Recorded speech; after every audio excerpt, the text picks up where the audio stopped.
আসসালামু আলাইকুম সুপ্রিয় শিক্ষার্থী বন্ধুরা, তাসনিয়া এডুকেশন স্কুলে আপনাদেরকে স্বাগতম। আজকে আমরা নবম দশম শ্রেণীর রসায়ন বিজ্ঞান প্রথম অধ্যায় নিয়ে আলোচনা করব। প্রথম অধ্যায়ের নাম রসায়নের ধারণা। তাহলে শুরু করা যাক আজকের আলোচনা। প্রথমে আমরা আলোচনা শুরু করব প্রাকৃতিক বিজ্ঞান দিয়ে। প্রাকৃতিক বিজ্ঞান বিজ্ঞানের একটি শাখা হলো প্রাকৃতিক বিজ্ঞান। যুক্তি দিয়ে, পর্যবেক্ষণ করে অথবা পরীক্ষা নিরীক্ষার মাধ্যমে প্রাকৃতিক কোনো বিষয় সম্বন্ধে বোঝা বা তার ব্যাখ্যা দেওয়া বা সে সম্বন্ধে ভবিষ্যদ্বাণী করাই হলো প্রাকৃতিক বিজ্ঞানের কাজ। প্রাকৃতিক বিজ্ঞানের শাখা। প্রাকৃতিক বিজ্ঞানের শাখাগুলো হলো পদার্থবিজ্ঞান, রসায়ন বিজ্ঞান, উদ্ভিদবিদ্যা, প্রাণীবিদ্যা, অণুজীব বিজ্ঞান, জ্যোতির্বিজ্ঞান, মৃত্তিকা বিজ্ঞান। যেহেতু আজকে আমাদের আলোচনার মূল বিষয় হলো রসায়ন বিজ্ঞান নিয়ে, তাই আমরা প্রথমে শিখব রসায়ন বিজ্ঞান কাকে বলে। রসায়ন বিজ্ঞান প্রাকৃতিক বিজ্ঞানের যে শাখায় পদার্থের গঠন, পদার্থের ধর্ম এবং পদার্থের নানা ধরনের পরিবর্তন যেমন সৃষ্টি, ধ্বংস, বৃদ্ধি, রূপান্তর, উৎপাদন ইত্যাদি নিয়ে আলোচনা করা হয় তাকে রসায়ন বিজ্ঞান বলে। রসায়নের সংক্ষিপ্ত ইতিহাস। খ্রিস্টপূর্বে 3500 অব্দের দিকে কপার ও টিন ধাতুকে গলিয়ে তরলে পরিণত করে এবং এই দুটি তরলকে একত্রে মিশিয়ে অতঃপর মিশ্রণকে ঠান্ডা করে কঠিন সংকর ধাতুতে পরিণত করা হয়। এই সংকর ধাতুর নাম ব্রোঞ্জ। এই ব্রোঞ্জ দিয়ে ভালো মানের অস্ত্র তৈরি করা হতো। তখনকার মানুষ পশু শিকার, ফসল ফলানো, জ্বালানি হিসাবে কাঠ সংগ্রহ সহ প্রয়োজনীয় অনেক কাজে এই অস্ত্র ব্যবহার করত। খ্রিস্টপূর্ব 380 অব্দের দিকে গ্রিক দার্শনিক ডেমোক্রিটাস ঘোষণা করেন যে প্রত্যেক পদার্থকে ভাঙতে থাকলে শেষ পর্যায়ে এমন এক ক্ষুদ্র কণা পাওয়া যাবে যাকে আর ভাঙা যাবে না। তিনি এর নাম দেন অ্যাটম। অ্যাটম অর্থ ইনডিভিজিবল বা অবিভাজ্য।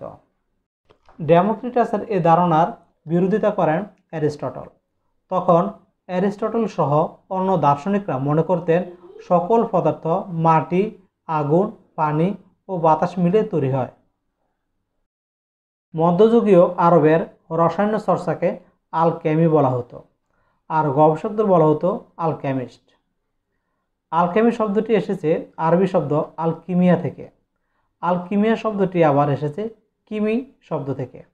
এই কিমি শব্দ থেকে কেমিস্ট্রি শব্দের উৎপত্তি, যার বাংলা প্রতিশব্দ হলো রসায়ন। আলকেমিস্ট জাবির ইবনে হাইয়ান সর্বপ্রথম গবেষণাগারে রসায়নের গবেষণা করেন, তাই তাকে কখনো কখনো রসায়নের জনক বলা হয়ে থাকে। রসায়নের প্রকৃত রহস্য উদ্ভাবন করে রসায়ন চর্চা প্রথমে শুরু করেন Antony Lavoisier, Robert Boyle, sir Francis Bacon এবং জন ডাল্টন সহ অন্যান্য বিজ্ঞানী। অ্যান্টনি ল্যাভোইসিয়ারকে আধুনিক রসায়নের জনক বলা হয়। বিভিন্ন বিষয় রসায়নের দৃষ্টিকোণে বিশ্লেষণ। আম পাকলে হলুদ হয় কেন অথবা মিষ্টি লাগে কেন?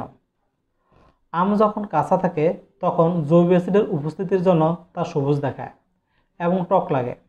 পরবর্তীতে জীব রাসায়নিক বিক্রিয়ার মাধ্যমে এস্টার জাতীয় পদার্থ সৃষ্টি হওয়ার কারণে আম হলুদ হয় এবং এই এস্টার জাতীয় পদার্থ হলো গ্লুকোজ ও ফ্রুক্টোজের মিশ্রণ, তাই আম পাকলে মিষ্টি লাগে। পেটের অ্যাসিডিটির জন্য অ্যান্টাসিড ব্যবহার। পাকস্থলীতে অতিরিক্ত হাইড্রোক্লোরিক অ্যাসিড জমা হলে পেটে অ্যাসিডিটির সমস্যা হয়। অ্যান্টাসিডে থাকে অ্যালুমিনিয়াম হাইড্রোক্সাইড ও ম্যাগনেসিয়াম হাইড্রোক্সাইড। এই দুটি যৌগ হাইড্রোক্লোরিক অ্যাসিডের সাথে বিক্রিয়া করে লবণ ও পানি উৎপন্ন করে এবং অ্যাসিডকে প্রশমিত করে। আমরা বিক্রিয়ার মাধ্যমে দেখালাম। এখানে আছে আমাদের অ্যালুমিনিয়াম হাইড্রোক্সাইড প্লাস HCl অর্থাৎ hydrochloric acid. Aluminium hydroxide hydrochloric অ্যাসিডের সাথে বিক্রিয়া করে লবণ, অ্যালুমিনিয়াম ক্লোরাইড এবং পানি উৎপন্ন করলো। ঠিক একই রকমভাবে ম্যাগনেসিয়াম হাইড্রোক্সাইড হাইড্রোক্লোরিক অ্যাসিডের সাথে বিক্রিয়া করে ম্যাগনেসিয়াম ক্লোরাইড, লবণ এবং পানি উৎপন্ন করে। লোহায় মরিচা সৃষ্টি। লোহা শক্ত কিন্তু মরিচা ভঙ্গুর। লোহাকে বায়ুতে মুক্ত অবস্থায় রেখে দিলে তা অক্সিজেন ও জলীয় বাষ্পের সাথে বিক্রিয়া করে আর্দ্র ফেরিক অক্সাইডের ভঙ্গুর বাদামি বর্ণের আস্তরণ তৈরি করে, যা সাধারণভাবে মরিচা নামে পরিচিত। আমরা একটি বিক্রিয়ার মাধ্যমে যদি দেখি তাহলে আমরা দেখব এখানে Fe হলো লোহা, এরপর আছে বায়ুর অক্সিজেন প্লাস পানি বিক্রিয়া করে আদ্র ফেরিক অক্সাইড উৎপন্ন করলো, যা মরিচা নামে পরিচিত। রসায়নের পরিধি বা ক্ষেত্রসমূহ। রসায়নের বিস্তৃতি ব্যাপক, যা মানুষের সেবায় নিয়োজিত। রসায়নের চর্চা সময়ের সাথে ক্রমবর্ধমান। চলো এবার আমাদের জীবনে রসায়নের ব্যবহার বিবেচনা করি। আমরা শ্বাস নেওয়ার সময় যে বায়ু গ্রহণ করি সে বায়ুর অক্সিজেন শরীরের ভেতরে খাদ্য উপাদানের সাথে বিক্রিয়া করে শক্তি উৎপাদন করে। আমরা যে জামা কাপড় পরিধান করছি, যে পেস্ট দিয়ে দাঁত পরিষ্কার করছি, যে চিরুনি দিয়ে চুল আঁচড়াচ্ছি বা ত্বকে যে কসমেটিক্স ব্যবহার করছি, তা সবই রসায়নের অবদান। কৃষিকাজে ব্যবহৃত সার, কীটনাশক সবই রাসায়নিক দ্রব্যাদি। কীটনাশক ব্যবহারের মাধ্যমে শস্যহানি থেকে পোকামাকড়ের কার্যক্রম প্রতিরোধ করা হয়। আমরা মশা তাড়াবার জন্য কয়েল বা অ্যারোসল ব্যবহার করছি। আমরা পরিষ্কারের কাজে সাবান, টয়লেট ক্লিনার এবং জীবন রক্ষার জন্য ব্যবহার করছি বিভিন্ন ধরনের ওষুধ সামগ্রী। এগুলো সবই রসায়ন। প্রক্রিয়াজাত খাদ্য, বিশেষ করে ফলের জুস, সস, কেক, বিস্কুট প্রভৃতিতে বেশি সময় ধরে সংরক্ষণের জন্য প্রিজারভেটিভস দেওয়া হয়। আমাদের জীবনকে আরামপ্রদ করতে বিভিন্ন ইলেকট্রনিক্স পদার্থ ব্যবহার করি। এসব পদার্থ উৎপাদনে ও ব্যবহারে রসায়নের প্রয়োগ রয়েছে। মানব সভ্যতার এক অনন্য অবদান হচ্ছে কাগজ আবিষ্কার। বিভিন্ন ধরনের রাসায়নিক বিক্রিয়ার মাধ্যমে সেলুলোজ থেকে কাগজ পেয়ে থাকে। অর্থাৎ আমাদের দৈনন্দিন জীবনের প্রায় সকল কার্যক্রমে রসায়নের প্রয়োগ পরিলক্ষিত হয়। রসায়নের সাথে বিজ্ঞানের অন্যান্য শাখার সম্পর্ক। রসায়নের সাথে জীববিজ্ঞানের সম্পর্ক। রসায়নের সাথে জীববিজ্ঞানের ঘনিষ্ঠ সম্পর্ক বিদ্যমান। যেমন উদ্ভিদ বাতাস থেকে কার্বন ডাই অক্সাইড এবং মূল দিয়ে পানি শোষণ করে। উদ্ভিদ সূর্যালোকের উপস্থিতিতে সবুজ অংশের ক্লোরোফিলের সাহায্যে এই পানি আর কার্বন ডাই অক্সাইড বিক্রিয়া করে গ্লুকোজ উৎপন্ন করে। বিভিন্ন প্রাণী যে শর্করা বা প্রোটিন জাতীয় খাবার খায়, শরীর সেই খাবার ভেঙে গ্লুকোজ, অ্যামিনো অ্যাসিড উৎপন্ন করে। উদ্ভিদ ও প্রাণীদেহের এই সকল রাসায়নিক পদার্থ ও তাদের মধ্যে ঘটে যাওয়া বিভিন্ন রাসায়নিক বিক্রিয়া জীববিজ্ঞানে আলোচনা করা হয়। তাই জীববিজ্ঞান ও রসায়ন পরস্পর সম্পর্কযুক্ত। রসায়নের সাথে পদার্থবিজ্ঞানের সম্পর্ক। আধুনিককালে বিজ্ঞানের অবদান বলে খ্যাত বিদ্যুৎ, চুম্বক, কম্পিউটার ও বিভিন্ন ইলেকট্রনিক্স এর তত্ত্ব, উৎপাদন ও ব্যবহারের আলোচনা পদার্থবিজ্ঞানে করা হয়। পদার্থের বিভিন্ন রাসায়নিক গুণাবলীর সমন্বয় ঘটিয়ে এসব বস্তুর সৃষ্টি। যেমন বিদ্যুতের জন্য যে ব্যাটারি ব্যবহার করা হয় তা রসায়নের অবদান। আবার তেল, গ্যাস, কয়লা পুড়িয়ে অর্থাৎ রাসায়নিক বিক্রিয়া ঘটিয়ে উৎপাদিত তাপ থেকে বিদ্যুৎ উৎপাদন করা হয় এবং তা তারের ইলেকট্রন প্রবাহের মাধ্যমে সরবরাহ করা হয়। এ থেকে বোঝা গেল যে পদার্থবিজ্ঞান ও রসায়ন পরস্পরের সাথে ওতপ্রোতভাবে জড়িত। গণিতের সাথে রসায়নের সম্পর্ক। রসায়নের সাথে গণিতের নিবিড় সম্পর্ক রয়েছে। রসায়নের হিসাব নিকাশ, সূত্র প্রদান ও গাণিতিক সম্পর্ক সবই তো গণিত। কোয়ান্টাম মেকানিক্স, যা মূলত গাণিতিক হিসাব নিকাশ এর সাহায্যে পরমাণুর গঠন ব্যাখ্যা করে। তাছাড়া কোয়ান্টাম রসায়নের মাধ্যমে বিভিন্ন অরবিটালের যেমন SPDF আকার আকৃতি মূলত গাণিতিক হিসাব নিকাশ ও গাণিতিক তত্ত্বের উপর প্রতিষ্ঠিত। রসায়ন পাঠের গুরুত্ব। আমরা প্রতিনিয়ত বিভিন্ন কাজে রসায়নের ব্যবহার করে আসছি। আমাদের সকল কর্মকাণ্ডে মূলত রসায়নের সংশ্লিষ্টতা রয়েছে। নিম্নে তার কিছু অংশ উপস্থাপন করা হলো। মানুষের মৌলিক চাহিদার উপকরণ যেমন অন্ন, বস্ত্র, বাসস্থান, শিক্ষা ও চিকিৎসা যোগানে রসায়ন সার্বক্ষণিকভাবে নিয়োজিত। আমাদের সকল ব্যবহার্য পানি, খাবার, প্রসাধন সামগ্রী, জামা কাপড় ইত্যাদি প্রত্যেকটি বস্তুই প্রত্যক্ষ ও পরোক্ষভাবে রাসায়নিক প্রক্রিয়ার মাধ্যমে উৎপাদিত। বিভিন্ন রোগ নিরাময়ের ওষুধ রসায়নের অবদান। আমাদের দেহ গঠিত হয়েছে বিভিন্ন রাসায়নিক মৌলের সমন্বয়ে। ঘুম থেকে উঠে আমরা নিঃশ্বাস গ্রহণ করি, তাতে রয়েছে রসায়নের সংশ্লিষ্টতা। ক্ষেতের ফসল যেন পোকামাকড় নষ্ট না করে সেই জন্য কীটনাশক ব্যবহার, ফলমূল শাকসবজিকে অনেক দিন ধরে রাখার জন্য ব্যবহার করা হয় প্রিজারভেটিভস। স্বল্প পরিমাণ বায়ুর উপস্থিতিতে কাঠ বা প্রাকৃতিক গ্যাস পোড়ালে মারাত্মক ক্ষতিকর কার্বন মনোক্সাইড গ্যাস তৈরি হয়। কার্বন মনোক্সাইড গ্যাসকে নীরব ঘাতক গ্যাস বলা হয়। কলকারখানা ও যান্ত্রিক যানবাহন থেকে উৎপন্ন কার্বন ডাই অক্সাইড গ্যাস পরিবেশের জন্য মারাত্মক ক্ষতিকর। কার্বন ডাই অক্সাইড পরিবেশের তাপমাত্রা বৃদ্ধি করে। এ সম্পর্কে ধারণা পেতে রসায়ন গুরুত্বপূর্ণ ভূমিকা পালন করে। রসায়ন পাঠের মাধ্যমে রাসায়নিক পদার্থের বিভিন্ন ক্ষতিকারক দিক ও ঝুঁকি সম্পর্কে জ্ঞান অর্জন সম্ভব। রসায়ন সম্পর্কে সঠিক জ্ঞান ও ব্যবহার নিশ্চিত করে সমাজ ও পরিবেশ রক্ষায় গুরুত্বপূর্ণ ভূমিকা রাখা যায়। উপরোক্ত আলোচনার মাধ্যমে দেখা যায় যে রসায়ন পাঠের মাধ্যমে রাসায়নিক পদার্থের ক্ষতিকারক দিক ও ঝুঁকি সম্পর্কে জ্ঞান অর্জন সম্ভব, যা আমাদেরকে সচেতন নাগরিক হিসাবে গড়ে তুলতে পারে। সুতরাং রসায়নের গুরুত্ব অপরিসীম। রসায়নে অনুসন্ধান বা গবেষণা প্রক্রিয়ার বিভিন্ন ধাপ।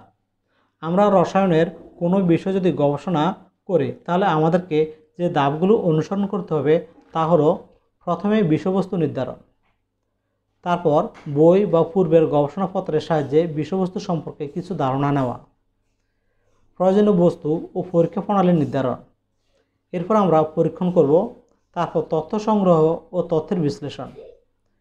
সর্বশেষ আমরা যে কাজটি করব তা হলো ফলাফল নিয়ে আলোচনা। রসায়ন পরীক্ষাগার ব্যবহারে ও পরীক্ষাগারে ব্যবহৃত বিভিন্ন রাসায়নিক দ্রব্য ব্যবহারে সতর্কতা গ্রহণ। পরীক্ষাগার, যেখানে বিজ্ঞানের বিভিন্ন পরীক্ষা নিরীক্ষা এবং গবেষণা করা হয় তাকে পরীক্ষাগার বা গবেষণাগার বলে। রসায়ন গবেষণাগার, যেখানে রসায়নের পরীক্ষা নিরীক্ষা বা গবেষণা করা হয় তাকে রসায়ন পরীক্ষাগার বা রসায়ন গবেষণাগার বলে। রসায়ন গবেষণাগারে থাকবে বিভিন্ন রাসায়নিক দ্রব্য। প্রায় প্রত্যেকটি রাসায়নিক দ্রব্যই আমাদের জন্য অথবা পরিবেশের জন্য কম বেশি ক্ষতিকর। কোনো রাসায়নিক দ্রব্য বিস্ফোরক জাতীয়, কোনো রাসায়নিক দ্রব্য দাহ্য, সহজে যাতে আগুন ধরে যায়। কোনোটি আমাদের শরীরের সরাসরি ক্ষতি করে, আবার কোনোটি পরিবেশের ক্ষতি করে। যেমন অ্যাসিড গায়ে পড়লে আমাদের শরীর ক্ষত সৃষ্টি হবে, পোশাকে পড়লে পোশাকটি নষ্ট হয়ে যেতে পারে। তাই শরীরকে রক্ষা করতে আমাদেরকে পরতে হবে নিরাপদ পোশাক বা অ্যাপ্রন। রসায়ন গবেষণাগারে ব্যবহৃত অ্যাপ্রনের হাতা হবে হাতের কবজি পর্যন্ত আর লম্বায় হাঁটুর নিচ পর্যন্ত। হাতকে সুরক্ষা দেওয়ার জন্য ব্যবহৃত হয় হ্যান্ড গ্লাভস। চোখকে রক্ষা করার জন্য সেফটি গগলস ব্যবহার করা হয়। নিচের ছবিতে এরকম কয়েকটি জিনিসের ছবি দেওয়া হলো: apron, safety goggles, hand gloves, mask. সাংকেতিক চিহ্ন ও সাংকেতিক চিহ্ন বিশিষ্ট পদার্থের ঝুঁকি। কোনো রাসায়নিক পদার্থের ঝুঁকির মাত্রা বোঝানোর জন্য রাসায়নিক পদার্থের বোতল বা কৌটার লেবেলে এক ধরনের রাসায়নিক চিহ্ন ব্যবহার করা হয়। এ সংক্রান্ত একটি সর্বজনীন নিয়ম চালুর বিষয়কে সামনে রেখে জাতিসংঘের উদ্যোগে পরিবেশ ও উন্নয়ন নামে একটি সম্মেলন অনুষ্ঠিত হয়। এই সম্মেলনে বিভিন্ন পদার্থের ঝুঁকি ও ঝুঁকির মাত্রা বোঝানোর জন্য সর্বজনীন সাংকেতিক চিহ্ন নির্ধারণ করা হয়। যেমন বিস্ফোরক পদার্থ, ঝুঁকি ও ঝুঁকির মাত্রা। এসব পদার্থ ব্যবহারের সময় মনে রাখতে হবে এসব পদার্থে আঘাত লাগলে বা আগুন লাগলে প্রচণ্ড বিস্ফোরণ হতে পারে, যার জন্য শরীরের এবং গবেষণাগারের মারাত্মক ক্ষতি হতে পারে। তাই এই দ্রব্যগুলো খুব সাবধানে নাড়াচাড়া করতে হবে।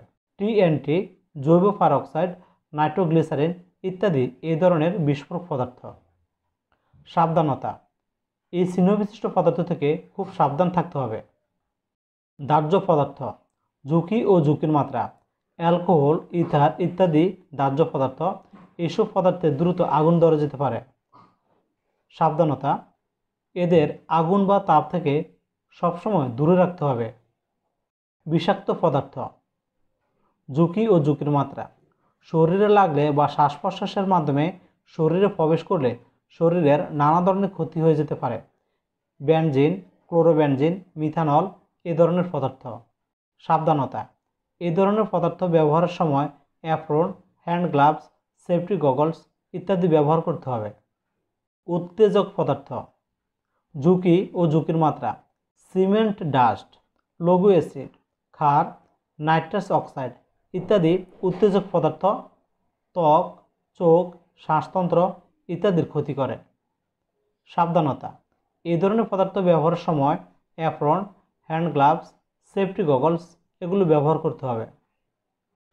স্বাস্থ্য ঝুঁকিপূর্ণ পদার্থ, ঝুঁকি ও ঝুঁকির মাত্রা, এই ধরনের পদার্থ ত্বকে লাগলে বা শ্বাস প্রশ্বাসের সাথে শরীরের ভিতর গেলে শরীরের স্বল্পমেয়াদী বা দীর্ঘমেয়াদী ক্ষতি সাধন করে। এগুলো শরীরের মধ্যে গেলে ক্যান্সার মতো কঠিন রোগ হতে পারে কিংবা শ্বাসতন্ত্রের ক্ষতি সাধন করতে পারে। এই ধরনের পদার্থের উদাহরণ হলো বেনজিন, টলোইন, জাইলিন ইত্যাদি। সাবধানতা, এগুলোকে ব্যবহারের সময় apron, hand gloves, safety goggles পরে নিতে হবে। তেজস্ক্রিয় পদার্থ, ঝুঁকি ও ঝুঁকির মাত্রা, এসব পদার্থ থেকে ক্ষতিকারক রশ্মি বের হয় যা ক্যান্সারের মতো মরণব্যাধি সৃষ্টি করতে পারে কিংবা একজনকে বিকলাঙ্গ করে দিতে পারে, যেমন ইউরেনিয়াম, রেডিয়াম ইত্যাদি তেজস্ক্রিয় পদার্থ। সাবধানতা, এসব পদার্থ ব্যবহারের সময় বিশেষ সতর্ক থাকা প্রয়োজন। পরিবেশের জন্য ক্ষতিকর, ঝুঁকি ও ঝুঁকির মাত্রা, এসব পদার্থ উদ্ভিদ ও প্রাণী উভয়ের জন্য বিপজ্জনক। এই ধরনের পদার্থের উদাহরণ হলো লেড, মার্কারি ইত্যাদি। সাবধানতা, এগুলোকে ব্যবহারের সময় যথেষ্ট সতর্ক হওয়া প্রয়োজন। এসব পদার্থকে যথাসম্ভব পুনরুদ্ধার করে আবার ব্যবহার করার চেষ্টা করতে হবে, তাহলে এগুলো সহজে পরিবেশে ছড়িয়ে পড়তে পারবে না। ক্ষত সৃষ্টিকারী, ঝুঁকি ও ঝুঁকির মাত্রা, এই ছিন্নধারী পদার্থ শরীরে লাগলে শরীরে ক্ষত সৃষ্টি করে। শ্বাস প্রশ্বাসের সাথে গ্রহণ করলে তা শরীরের ভেতরের অঙ্গের ক্ষতিসাধন করতে পারে। Hydrochloric acid, sulphuric acid, sodium হাইড্রোক্সাইডের গণদ্রবণ এ জাতীয় পদার্থের উদাহরণ। সাবধানতা, এইসব পদার্থ ব্যবহারের সময় বিশেষ সতর্ক থাকা প্রয়োজন। শিক্ষার্থী বন্ধুরা, আমরা আমাদের এই ভিডিওটি অনেক ইনফরমেশন দিয়ে সাজানোর চেষ্টা করেছি। তোমরা আমাদের এই ভিডিওটি সম্পূর্ণ দেখে থাকলে আশা করি ভিডিওটি তোমাদের অনেক অনেক ভালো লেগেছে। তোমরা আমাদের পরবর্তী ভিডিওটি পাওয়ার জন্য আশা করি তোমরা আমাদের চ্যানেলটি সাবস্ক্রাইব করে আমাদের সাথেই থাকবে। আল্লাহ হাফেজ।